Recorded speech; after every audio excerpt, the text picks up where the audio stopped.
Good morning, everyone. It's Thursday, January 4th, and here's what I'm taking to lunch today. I have, of course, my usual coffee and tea. So here is 1 tablespoon of fat-free half and half for 0 smart points inside my coffee, which is the Walmart Morning Blend K-Cup, 0 smart points. My tea, I am again having the Teamy Skinny Tea Mojito until I'm out of mint. I'm going to be having this, so I think I have like one more day. So it is 1 teaspoon of the Teamy Skinny Tea for 0 smart points. And then I have some muddled mint for 0 smart points. I have the juice of 1 full lime in there for 0 smart points. And then I'm going to let this steep until about 11:30. That's like 3 hours. When I get to work and I'm ready to drink it, I will then add ice. And I have my lime flavored seltzer water at work, also 0 smart points. I will add some of that. So the Teamy Skinny Mojito, 0 smart points, coffee 0. Here is my lunch today. It is just the chicken Waldorf salad. I made this in my meal prep on Sunday, so if you didn't get a chance to see that, go back and take a look. It is just a large diced Granny Smith apple. I forgot grapes, so there's no grapes. I have about 3 ounces of grilled chicken breast for 0 smart points and some fresh cranberries for 0 smart points. The dressing is 1 tablespoon of Banquet Light mayonnaise for 0 points and 1 tablespoon of Greek fat-free yogurt for 0 smart points. So the whole jar of chicken Waldorf salad is 0 smart points. My snacks today. Okay, don't laugh at this banana. I promise you it is not bad.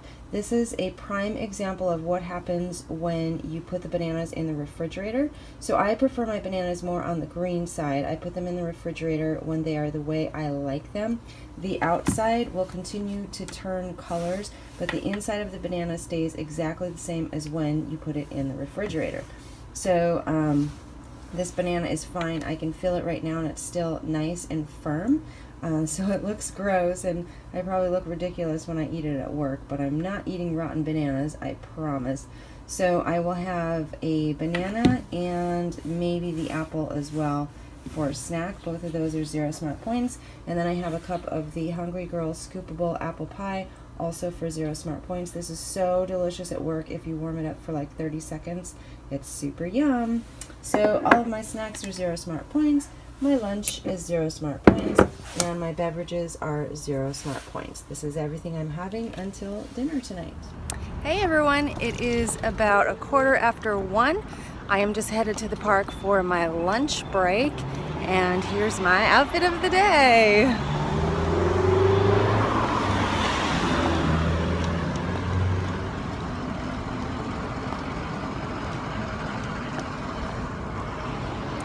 Nothing very exciting at all, although I do love the scarf because if you guys can see the hidden Mickeys in there, they're in there.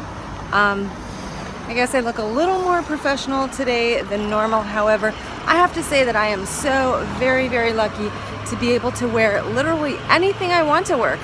It is awesome. It's very fun, very liberating. And although I do take that very literal, there are many, many things that I would not wear to work that some of these young artists do. Like some of them, I swear, they're in their pajamas, or they have short shorts on, or they have like really trash jeans. So I don't take it that far, but I am very thankful to be able to wear what I want. Okay, so I told you guys that I wanted to talk to you about the difference between resolutions versus goals versus habits. So big, big, big difference. And first of all, I want to start out by saying it is not too late to set some goals, resolutions, habits, whatever you choose to call them. And I think you'll agree with me.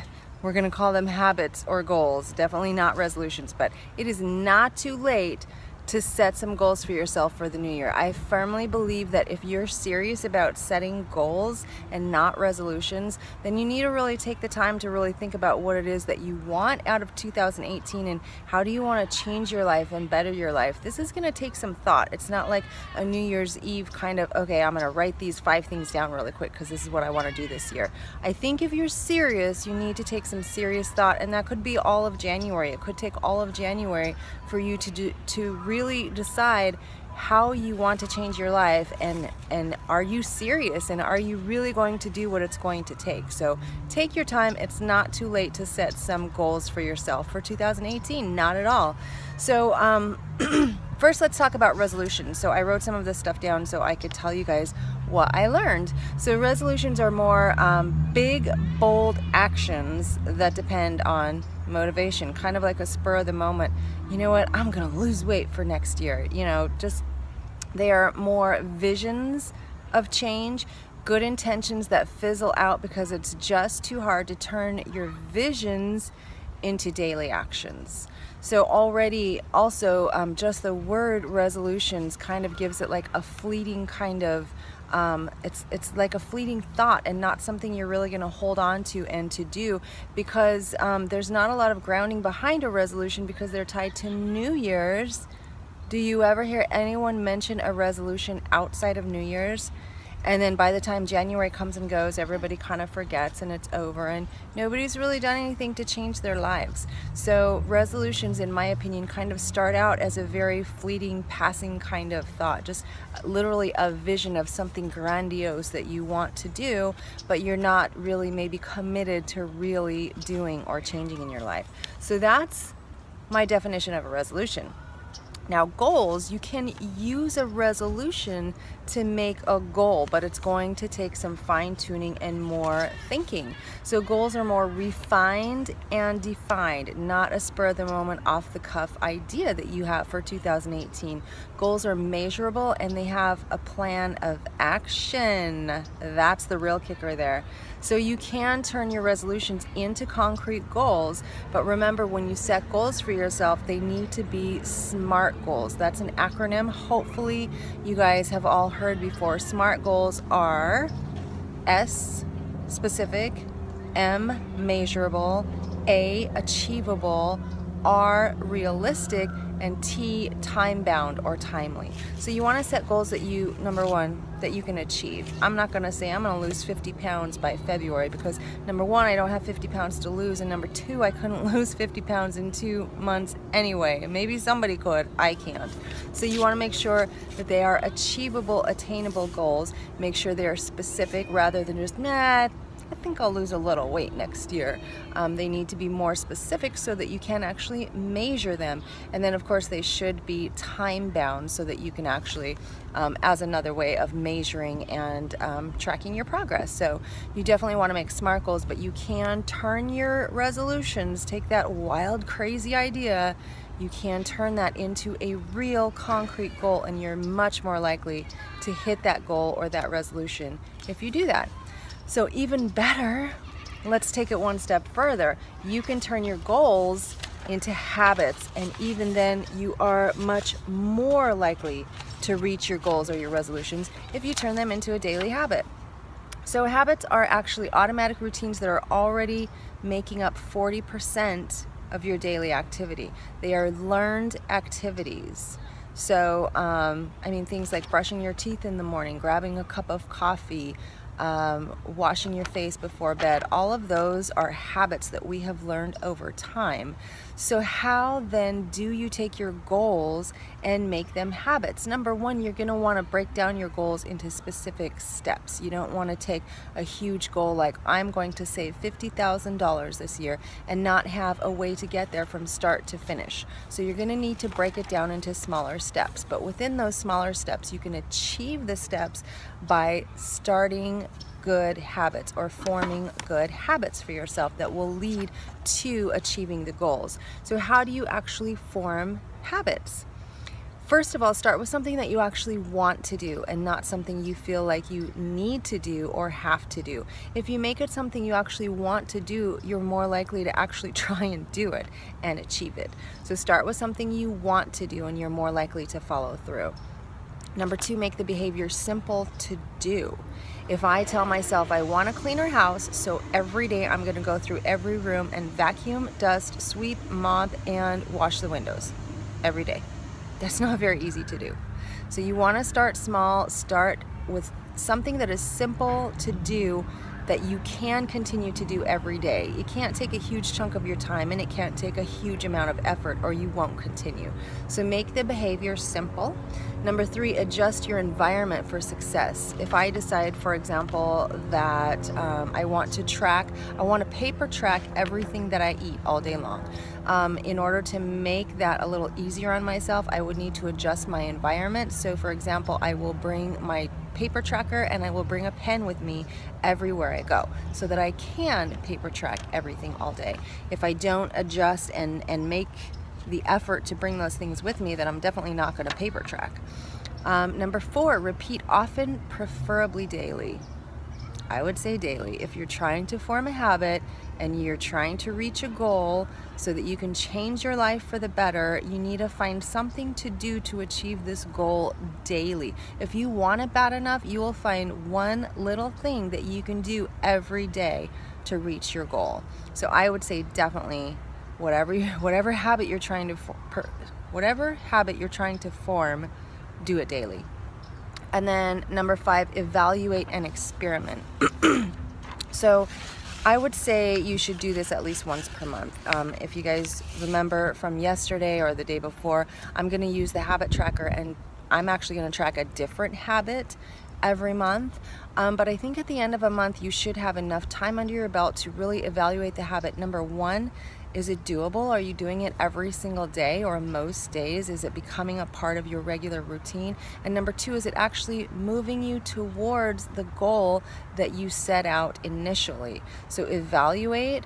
If it's not working for you, experiment, maybe change up the habit a little bit, or maybe create a whole new habit that's going to help lead you to that goal if the one that you're doing is not working. So I thought this was really, really valuable information for all of us, especially at the start of a new year, and especially because, you know, everybody, I think that most people who follow me are either on a weight loss journey, or if not, then they have their own personal goals that they want to achieve that may have nothing to do with losing weight or getting fit or getting healthy. I know one of my other goals for this year is to save money. I have a lot of things I want to do. I want to buy a house. I want to go on more vacations. I want to save money. So that's one of my resolutions, goals, one of my things I'm going to try and achieve this year. So I think that all of us watching this right now, we all have goals and something we want to achieve. So I think this was very, very relevant. And if you guys saw my post from a couple days ago, you saw that I have printed this habit tracker. There we go. This is a 30-day habit tracker. And if you guys are interested, please comment down below and I can send you the link where you can print your own habit tracker. I'm going to use this every month for the entire year of 2018. So every month I'm going to work on a different habit that's going to help me achieve a different goal throughout the year. You can work on the same goal and maybe create for yourself 12 different habits that you can work on throughout the year. And I would guarantee by the end of the year, with 12 different habits leading towards one goal, you'll probably hit the goal. So the idea of the habit tracker is to, by doing something every day for 30 days, essentially, I mean, the debate is out, but essentially doing something every day for 30 days, you will have created a habit. So you want to mark off the days that you completed your activity or your habit, and then just try for every day. If you don't hit every day, don't start over, because that's pretty negative. I've learned the hard way. But just keep tracking every day that you've managed to hit your habit. And then at the end of the month, see how well you've done. And then next month, either improve on that habit by hitting more days per month, or switch to a new habit that's also going to help you reach your goals. So again, that's what I'm looking for this year. I'm looking to change myself and better myself, you know, as wonderful as I think so many of us are. And I'm not, you know, I'm not saying that to brag, but I think I'm a nice person. I think I'm productive, and I think I'm a loving person. So, but as you know, for all the virtues I can say about myself, there are always there's always room for improvement. There are so many things I want to do for people. There are so many things I want to do for my own life, for my family. I was going to say things that I want to be. I can't change my personality, but I can definitely refine it and make myself better.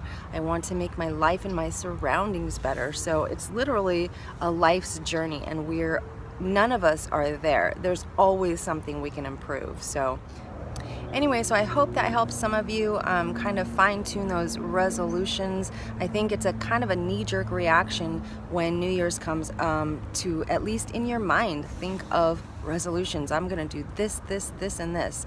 So I hope that helps you guys turn those resolutions into reality, because we can all do this for 2018. If you want to share what your goals are for this year, or the habits that you want to create for yourself, share them with me down below. I'd love to hear.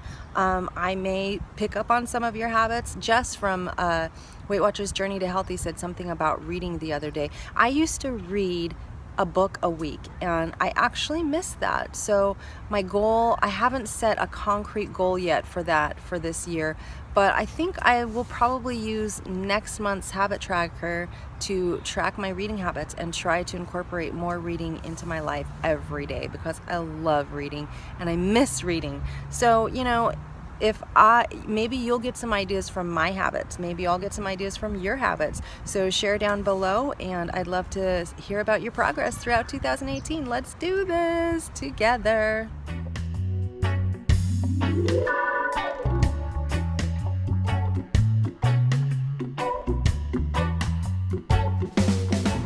Hey everyone, look who I found. It's not very excited Eddie. So we're headed home. I just did 1 mile on the treadmill. Yay, checking in for day 4, 1 mile running.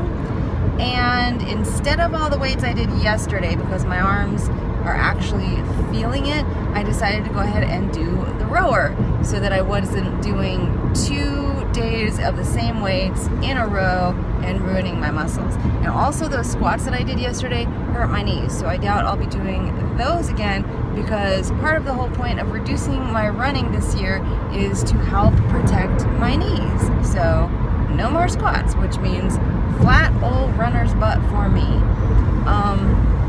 That's it, we're headed home, gonna make dinner. I'll show you what it is in just a minute. Hey everyone, it's 8:45 and here's my beautiful dinner for tonight. This is a literal feast, and I feel like it should be sponsored by Trader Joe's, but it's not, just by me. So, where to start? Okay, first of all, I have about 6 ounces of grilled chicken here. I maybe ate another ounce while I was cooking, so probably about 7 ounces of grilled chicken for 0 smart points. On top of that, I have an ounce of Trader Joe's fat-free feta cheese for 0 smart points. And then on top of that, I have about 2 tablespoons of Trader Joe's Green Goddess salad dressing for 1 smart point. You can have up to 4 tablespoons of that dressing for 1 smart point, and it's so delicious. Over here I have 80 grams of avocado. That's a small avocado. 80 grams is 4 smart points. We have like a huge bag of avocado, and they're all ripe right now because Eddie's mom went avocado picking a while back, and they all ripened at the same time. So there's my 4 points of avocado. Let's see, let's do this one. This is just leftover roasted vegetables from yesterday. Is roasted Brussels sprouts, butternut squash, and red onions. So that is all 0 smart points. And then right here I have 1 Joseph's pita. Looks like this. 1 Joseph's pita that I cut into triangles and toasted in the oven. I baked it at 400 degrees for 10 minutes, flipped it over, and baked it for another 8 minutes. So these are Joseph's pita chips for 1 smart point. And then right here I have 3 tablespoons of Trader Joe's eggplant hummus. 3 tablespoons is 1 smart point. So that's a lot of yummy food. So what I have here is, let's see, 1, 4 is 5, 6, 7. 7 smart points on my plate. And then for beverage, I'm having this Diet Squirt for 0 smart points. And then my dessert is this, which is about 2/3 of a cup of this fat-free Greek yogurt for 0 smart points. And then I have stirred into that about a 1/4 cup, maybe a 1/3 cup of this cranberry sauce that I made. This is the cranberry sauce with Jello and oranges, so it is 0 smart points. So My dessert is cranberry yogurt for 0 smart points. So that means I have altogether 4, 5, 6, 7, right? Is that what I said before? 4, 5, 6, 7. Yeah, I have 7 smart points for my dinner, and I had no smart points earlier today, so that makes it 7 smart points for my entire day. Yay, I'm gonna go feast. I feel like this is like way too much food, and here's like one of my concerns, you guys. Because I'm not having my grapefruit Bellini every night, I actually feel like I'm overeating food. The food is less points, but how is that going to work out at the end of the week? If I'm having more food, which is less points but still calories, but I'm having less Bellini, which is 18 points less per day, I don't know. Am I going to gain? Am I going to lose? We will see. I am doing no Bellini tonight, no Bellini tomorrow night, and then Saturday I will be having drinks with a friend, so we'll see. I am actually also not weighing during the week right now. So the last time I weighed was on Tuesday, and I probably won't weigh again until probably Monday morning, so I can have sort of a heads up before I go in on Tuesday for my official weigh-in. So kind of freaking out a little bit, but I'm just trying to go with the flow, trust the points, and also just trust my belly and know when enough is enough. So I'm gonna go eat this. Honestly, I am one of those people though, if it's on my plate, I'm probably gonna eat it all unless I'm super duper stuffed. So I'll probably eat all this tonight. It feels like a lot to me. Does it look like a lot to you guys? Because it feels like a lot to me. Anyway, that's it for me tonight, guys. I will see you in the morning.